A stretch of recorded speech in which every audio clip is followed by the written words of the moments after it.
تھک گئی جو میری روح تو میں سجدے میں گر گئی، ٹوٹی جو دنیا سے میری امید تو میں اللہ سے جڑ گئی۔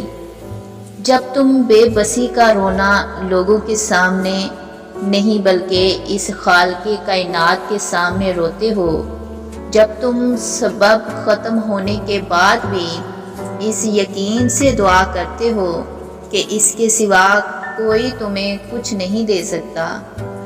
رسول کریم صلی اللہ علیہ وسلم نے فرمایا، اے اللہ، تیری عطا کوئی روکنے والا نہیں اور تیری دی ہوئی چیز کوئی عطا کرنے والا نہیں، اور دولت مند کو اس کی دولت تیرے عذاب سے نہیں بچا سکتی۔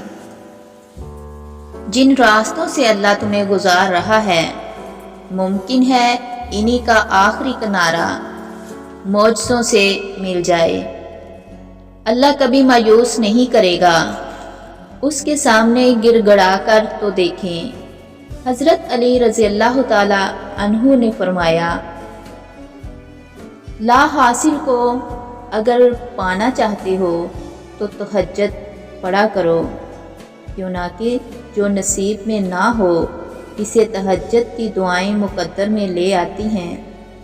زندگی کی راہیں کتنی ہی تلخ کیوں نہ ہوں، کتنی ہی تنگ کیوں نہ ہوں، اللہ سے مدد طلب کرو، وہی مدد کرنے والا ہے اور وسیلہ بنانے والا ہے۔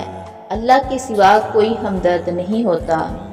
معجزوں کے دروازے صبر کی چابی سے کھلتے ہیں، اور جلد ہی اللہ تمہارے لیے ایسا معجزہ بھیجے گا جس کی کوئی حد نہ ہوگی اور نہ کوئی اختتام۔